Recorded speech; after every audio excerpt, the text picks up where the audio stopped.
Hello दोस्तों, नमस्कार। आप सभी साथियों का स्वागत है आपके अपने यूट्यूब चैनल एक्सेस एकेडमी पर। उत्तर प्रदेश ईसीसी ई एजुकेटर भर्ती और कस्तूरबा गांधी आवासीय बालिका विद्यालय भर्ती को लेकर के धमाकेदार खबर निकलकर सामने आ रही है, जिसको आप सभी के साथ इस वीडियो के माध्यम से शेयर करने वाले हैं। आप सभी साथियों से निवेदन है कि वीडियो को बिना स्किप किए हुए अंत तक देखें, जिससे वीडियो में शेयर की गई सारी इंफॉर्मेशन को आप आसानी से समझ सकें। वीडियो में आगे बढ़ने से पहले छोटी सी रिक्वेस्ट है, प्लीज वीडियो को लाइक करें, दोस्तों में शेयर करें। जितने भाई बहन चैनल पर पहली बार विजिट कर रहे हैं और अभी तक चैनल से नहीं जुड़े हैं तो प्लीज चैनल को सब्सक्राइब करके बेल आइकन जरूर दबा लें, जिससे भर्ती से रिलेटेड हर छोटी बड़ी लेटेस्ट और ऑफिशियल अपडेट समय समय पर आप सभी को मिलती रहे। तो आइए दोस्तों, शुरू करते हैं आज की धमाकेदार अपडेट का यह वीडियो। सबसे पहले बात करेंगे ईसीसी ई एजुकेटर भर्ती प्रक्रिया को लेकर के आ रही बड़ी अपडेट के बारे में। एक और जिले से मेरिट लिस्ट हुई जारी, कैंडिडेट लिस्ट डीबी शेड्यूल हुआ जारी। क्या शॉर्ट लिस्टेड कैंडिडेट की लिस्ट जारी हुई है या सभी को डीबी के लिए बुलाया गया है? इंपॉर्टेंट डॉक्यूमेंट्स कौन कौन से लगेंगे, डीबी कितने दिनों में होगी, ये सारी जानकारी यहां पर क्लियर करेंगे। और इसके साथ साथ एक और जिले में ज्वाइनिंग प्रक्रिया हुई शुरू। सरकार की तरफ से शुरू किए गए एनटीटी कोर्स के लिए नहीं मिल रहे हैं अभ्यर्थी, ये एक बड़ी अपडेट। वहीं कस्तूरबा गांधी आवासीय बालिका विद्यालय भर्ती को लेकर के 4 जिलों से धमाकेदार खबर है। 2 जिलों में आवेदन फॉर्म भरने हुए शुरू और 2 जिलों की मेरिट लिस्ट हुई जारी चयनित अभ्यर्थियों की। तो सारी खबरों को पॉइंट टू पॉइंट क्लियर करेंगे। आप सभी लोग पेशेंस पूर्वक वीडियो में अंत तक बने रहें। सबसे पहले बात कर लेते हैं ईसीसी ई एजुकेटर भर्ती को लेकर के आ रही बड़ी अपडेट के बारे में। दोस्तों, हमने परसों आपको वीडियो के माध्यम से जानकारी दी थी कि चंदौली जिले की ईसीसी ई एजुकेटर भर्ती के डॉक्यूमेंट वेरिफिकेशन की प्रक्रिया का इंतजार बहुत जल्द समाप्त होने वाला है। और फाइनली एक बार फिर से हमारी बात सही साबित हो रही है और चंदौली जिले से कल देर शाम को ईसीसी ई एजुकेटर भर्ती के लिए काउंसलिंग शेड्यूल जारी कर दिया गया है और कैंडिडेट की लिस्ट भी जारी कर दी गई है। विस्तृत काउंसलिंग शेड्यूल जारी हुआ है, जिसकी डिटेल जानकारी यहां पर आप सभी के सामने है। तो दोस्तों, यहां पर आप सभी लोग देख सकते हैं, कार्यालय जिला बेसिक शिक्षा अधिकारी चंदौली की तरफ से 31 दिसंबर को यह ऑफिशियल विज्ञप्ति जारी की गई है और 31 दिसंबर की शाम की वीडियो में ही हमने चंदौली जिले की जानकारी को डिस्कस किया था। आप सभी लोग वहां पर जाकर के चेकआउट कर सकते हैं अगर भरोसा नहीं होता है। यहां पर देख सकते हैं, विज्ञप्ति स्पष्ट रूप से मेंशन की गई है कि महानिदेशक स्कूल शिक्षा उत्तर प्रदेश लखनऊ के पत्रांक प्री प्राइमरी स्लैश ईसीसी ई एजुकेटर स्लैश 4834 पूरा आदेश यहां पर मेंशन है। 24/8/2024 के क्रम में 128 मानव संसाधन, इसका मतलब 10,684 पदों की भर्ती की ये डीबी प्रक्रिया है। ये बात ध्यान रखना। को लोकेटेड आंगनबाड़ी केंद्रों पर में सेवा प्रदाता के माध्यम से संविदा पर उपलब्ध कराया जाना है, जिसके क्रम में सेवा प्रदाता एजेंसी के माध्यम से सेवा योजना पोर्टल पर आवेदन लिए गए। तत्क्रम में सेवा योजना पोर्टल पर 3,348 अभ्यर्थियों की सूची जनपद चंदौली के वेबसाइट chandoli.nic.in पर अपलोड कर दी गई है, जिसके अनुसार निम्नलिखित निर्धारित तिथियों में आवेदकों की शैक्षिक अभिलेखों की जांच या काउंसलिंग कराया जाना निर्धारित है। काउंसलिंग में अनुपस्थित अभ्यर्थियों का चयन पर विचार नहीं किया जाएगा। यहां पर एक बात ध्यान रखना कि 3348 कैंडिडेट की लिस्ट यहां पर जारी की गई है डीबी के लिए और इस लिस्ट में शामिल सभी अभ्यर्थियों की डीबी होगी। इसका मतलब यह है कि आवेदन करने वाले सभी अभ्यर्थियों को डीबी का मौका दिया गया है यहां पर, जिनके आवेदन पूरी तरीके से वैध होंगे। अब कितने भाई बहनों को चेकआउट करने के बाद डीबी लिस्ट में नाम नहीं मिल रहा है, वो अवश्य कमेंट करके अवगत कराएं। डीबी शेड्यूल की बात करते हैं तो जो लिस्ट जारी हुई है 3,348 कैंडिडेट की, उसमें जो क्रमांक यानी सीरियल नंबर दिया गया है उस सीरियल नंबर के हिसाब से डीबी शेड्यूल जारी किया गया है। तो यहां पर देख सकते हैं सबसे पहले ये देख ले डीबी होगी कहा, तो राजकीय आईटीआई रेवसा चंदौली में डीबी प्रक्रिया संपादित कराई जाएगी। ये आप सभी लोग स्थान को देख लीजिए स्पष्ट रूप से। अब 5 जनवरी को डीबी मेरिट जो लिस्ट जारी हुई है कैंडिडेट की, उसमें सीरियल नंबर 1 से 600 तक के कैंडिडेट की संपादित की जाएगी। उसके बाद 6 जनवरी को 601 से 1200 तक क्रमांक के अभ्यर्थियों की डीबी होगी। 7 जनवरी को 1201 से 1800 क्रमांक तक के अभ्यर्थियों की डीबी होगी और 8 जनवरी को 1801 से 2400 क्रमांक तक के अभ्यर्थियों की डीबी होगी। 9 जनवरी को 2401 से 3000 क्रमांक तक के अभ्यर्थियों की डीबी होगी और 12 जनवरी को यहां पर आप सभी लोग देख सकते हैं 3001 से 3348 क्रमांक तक के अभ्यर्थियों की डीबी होगी। और यह क्रमांक जो ये लिस्ट 3348 कैंडिडेट की जारी की गई उसमें आपका स्पष्ट रूप से क्रमांक मेंशन है, उसी के अकॉर्डिंग यहां पर अपने समय और दिन में उपस्थित होकर के डीबी कराएं। बाकी 13 जनवरी को यहां पर ध्यान देना है, जो ऊपर के दिनों में अनुपस्थित हो गए हैं डीबी में, उन सभी को डीबी के लिए मौका दिया जाएगा। इसके बाद कोई अतिरिक्त मौका आपको डीबी के लिए नहीं दिया जाएगा। यहां पर आप सभी लोग देख सकते हैं, उपरोक्त अनुसार प्रातः 10 बजे से शाम 5 बजे तक सेवायोजन पोर्टल पर आवेदन करने वाले समस्त अभ्यर्थी, यहां पर ध्यान देना, उक्त तिथि, समय एवं स्थान पर अपने बैच एवं सूची क्रमांक के अनुसार अपने साथ समस्त शैक्षिक प्रमाण पत्र, आधार कार्ड, पैन कार्ड, जाति प्रमाण पत्र, फोटो एवं निवास प्रमाण पत्र की छाया प्रति 3 प्रतियों में स्वहस्ताक्षरित अपने बैच एवं सूची क्रमांक पर उपस्थित होकर अपने शैक्षिक अभिलेखों की जांच या काउंसलिंग कराना सुनिश्चित करें। अब यहां पर ध्यान देना, समस्त डॉक्यूमेंट्स आपको 3 सेट में ले जाने हैं। ये चीज यहां के लिए अलग से है थोड़ी। बाकी सारे डॉक्यूमेंट्स आपके पास ओरिजिनल फॉर्म में भी होने चाहिए डीबी के समय। ये चीज आपको क्लियर समझ लेनी होगी। अब यह जो लिस्ट जारी हुई है, ये आपको या तो एनआईसी साइट पर मिलेगी, अगर एनआईसी साइट पे आप नहीं प्राप्त कर पा रहे हैं तो आपको हमने टेलीग्राम चैनल पर अवेलेबल करा दी है। दोस्तों यहां पर आप सभी लोग देख सकते हैं, ये हमारा ऑफिशियल टेलीग्राम चैनल है स्टडी विद डीएस सर जी, और इसे आप सभी लोग ज्वाइन कर लीजिए। यहाँ आपको हर छोटी बड़ी अपडेट मिल जाती है, जितनी भी मेरिट लिस्ट होती है या कोई भी आदेश होता है उसको भी प्रोवाइड करा दिया जाता है आप सभी को। यहां पर आप सभी लोग देख सकते हैं, चंदौली जिले की डीबी लिस्ट हमने यहां पर ऑलरेडी आपको प्रोवाइड करा दी है। देर रात को आप सभी लोग यहां पर देख सकते हैं, 1000 से अधिक साथी यहां पर इसको विजिट भी कर चुके हैं। तो आप सभी लोग देखें, लिस्ट में आपका नाम और क्रमांक किस सीरियल पर है, उसके अकॉर्डिंग जो आपकी डेट बने उसी डेट में आज जाकर के डीबी अवश्य करा लें। इसके साथ साथ अन्य सारी अपडेट यहां पर आपको प्रोवाइड करा दी गई हैं। तो दोस्तों डॉक्यूमेंट वेरिफिकेशन की प्रक्रिया से जुड़ी हुई कंप्लीट जानकारी के बाद हम यहां पर बात करेंगे, एक और जिले से ज्वाइनिंग की प्रक्रिया हुई शुरू। दोस्तों आप सभी लोग जानते हैं, बहुत सारे ऐसे जिले हैं जहां पर आपको ऑफर लेटर दे दिया गया है लेकिन अभी ज्वाइन नहीं कराया गया है। हमने आपको बताया था धीरे धीरे सभी जिलों में ज्वाइनिंग की प्रक्रिया जो है वो कंप्लीट की जाएगी। आप सभी लोग पैसेंस बना करके रखें। लेकिन कुछ लोग जो है वो कमेंट बॉक्स में और टेलीग्राम चैनल पर जब उनको मौका दिया जाता है अपने प्रश्न पूछने का, तो उसमें अनावश्यक बातें रखने लगते हैं, उसका कोई औचित्य नहीं बनता है। आप सभी लोगों के लिए प्रयास किया जा रहा है सही जानकारी पहुंचाने का। तो जानकारी आपके पास अगर है तो उसे शेयर करें जो सभी साथियों तक पहुंचे, और जो आपको जानकारी मिल रही है उसको भी आप दूसरों तक पहुंचाएं।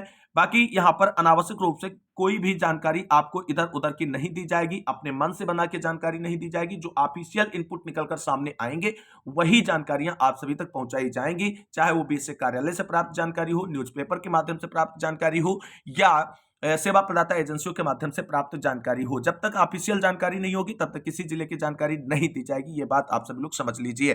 फिलहाल यहां पर एक बड़ी अपडेट निकलकर सामने आ रही है, गाजीपुर जिले से ज्वाइनिंग की प्रक्रिया शुरू कर दी गई है। कितने भाई बहन गाजीपुर जिले से चयनित हैं जिनके लिए ज्वाइनिंग का जो है कॉल, मैसेज या मेल आ गया है? अगर किसी भाई बहन को आया है तो अवश्य अवगत कराएं। जानकारी जो गाजीपुर जिले से निकलकर आ रही है उसके अकॉर्डिंग गाजीपुर जिले में ज्वाइनिंग की प्रक्रिया स्टार्ट कर दी गई है। तो एक अच्छी खबर है और उम्मीद करेंगे कि बहुत जल्द अन्य जो जिले हैं जहां पर भर्ती पेंडिंग है वहां पर भी कंप्लीट होती भर्ती नजर आए, जिससे अभ्यर्थियों का एक लंबा इंतजार समाप्त हो, जो उनके अंदर मानसिक पीड़ा है वो कहीं ना कहीं शार्ट आउट हो सके इस भर्ती के कंप्लीट होने के साथ साथ।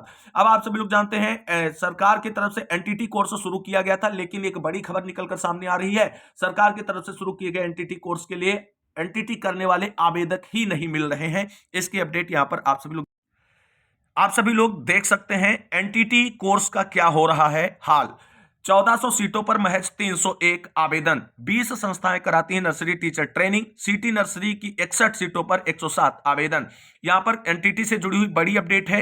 राष्ट्रीय शिक्षा नीति 2020 में जहां प्री प्राइमरी यानी 3 से 6 साल के बच्चों की शिक्षा के लिए 10+2 की पुरानी शिक्षा संरचना को बदलकर 5+3+3+4 की नई संरचना लागू करने का प्रस्ताव किया गया है, वहीं बच्चों के अध्यापन प्रशिक्षण को लेकर कोई रुचि नहीं दिखा रहे हैं। इसका अंदाजा प्री प्राइमरी प्रशिक्षण पाठ्यक्रमों में आवेदनों की संख्या देखकर आसानी से लगाया जा सकता है। परीक्षा नियामक प्राधिकारी कार्यालय ने प्रदेश भर के 20 सरकारी और निजी संस्थानों में एनटीटी यानी नर्सरी टीचर ट्रेनिंग या diploma in pre school education की 1400 सीटों और प्रयागराज और आगरा के 2 संस्थानों में सिटी नर्सरी की 61 सीटों के लिए ऑनलाइन आवेदन मांगे थे। ये दोनों ही प्रशिक्षण 3 से 6 साल के बच्चों की शिक्षा पर केंद्रित है। इनमें प्रवेश के लिए केवल महिला अभ्यर्थियों से आवेदन मांगे गए थे। हालांकि अंतिम तिथि 27 दिसंबर तक। एनटीटी के लिए केवल 301 जबकि सिटी नर्सरी के लिए 107 अभ्यर्थियों ने फीस जमा की है। कुछ ऐसी स्थिति ही डीपीएड की है। प्रयागराज, रामपुर, लखनऊ और जौनपुर के 4 संस्थानों में डीपीएड की 130 सीटों के सापेक्ष 52 अभ्यर्थियों ने ही आवेदन किया है। और इस तरीके की जो निराशा है वो क्यों है, तो आप सभी लोग देख सकते हैं रोजगार के अवसर नहीं होने से, प्रशिक्षण से दूरी। एनटीटी, सिटी नर्सरी हो या डीपीएड, तीनों ही पाठ्यक्रमों में रोजगार के अवसर न होने के कारण युवाओं ने धीरे धीरे इनसे दूरी बना ली है। प्री प्राइमरी कक्षाओं में सरकारी नौकरी के अवसर नहीं है। डीपीएड करने वालों के लिए भी माध्यमिक में कोई अवसर नहीं है, जबकि बेसिक में 12 साल से कोई भर्ती नहीं आई है और इसलिए ये हाल है। और एक कारण एनटीटी में आवेदन कम आने का है। केवल फीमेल कैंडिडेट को मौका दिया गया है। मेल कैंडिडेट को मौका दिया जाता तो आवेदन इससे ज्यादा आते। सरकार को इस पर विचार करना चाहिए। मेल और फीमेल दोनों कैंडिडेट के लिए एनटीटी के कोर्स शुरू करने चाहिए, जिससे आप सभी को बता दें जो दिक्कतें हो रही वो समाप्त हो जाएं। इसमें अगर अभी जारी कर दिया जाए मेल कैंडिडेट का एडमिशन तो तुरंत यहां पर आवेदनों की संख्या बढ़ेगी, ये पूरी उम्मीद है। तो इस बड़ी अपडेट के बाद अब हम बात करते हैं कस्तूरबा गांधी बालिका विद्यालय भर्ती को लेकर के आ रही बड़ी अपडेट के बारे में।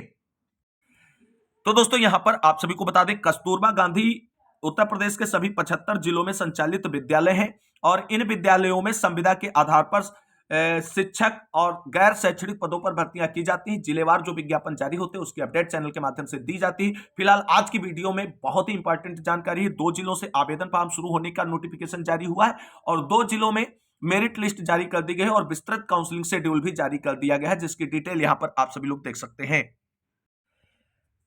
तो आवेदन से जुड़ी हुई प्रक्रिया के अंतर्गत सबसे पहले बात करेंगे मुजफ्फरनगर जिले से। तो यहां पर आप सभी लोग देख सकते हैं कार्यालय जिला बेसिक शिक्षा अधिकारी समग्र शिक्षा मुजफ्फरनगर की तरफ से मुजफ्फरनगर जिले में संचालित कस्तूरबा गांधी आवासीय बालिका विद्यालयों में कुल 24 पदों के लिए भर्ती का विज्ञापन जारी कर दिया गया है। केवल फीमेल कैंडिडेट आवेदन फॉर्म इसके लिए अप्लाई कर सकते हैं। 16 जनवरी आवेदन की लास्ट डेट यहां पर है। आवेदन आप सभी को जो है स्पीड पोस्ट या रजिस्टर्ड डाक के माध्यम से कार्यालय जिला बेसिक शिक्षा अधिकारी मुजफ्फरनगर, सर्कुलर रोड, निकट MG पब्लिक स्कूल के पते पर भेजना है। यहां पर देख सकते हैं किन किन पदों के लिए भर्ती विज्ञापित हुई है। तो यहां पर आप सभी लोग देख सकते हैं पूर्णकालिक शिक्षिका विज्ञान के लिए जो है 2 पदों पर भर्ती विज्ञापित हुई है। सैलरी 24,200 रुपए है। उर्दू शिक्षिका के लिए 3 पदों पर भर्ती विज्ञापित हुई है। सैलरी 16,408 रुपए है। अंशकालिक शिक्षिका कंप्यूटर के लिए 2 पदों पर भर्ती विज्ञापित हुई है।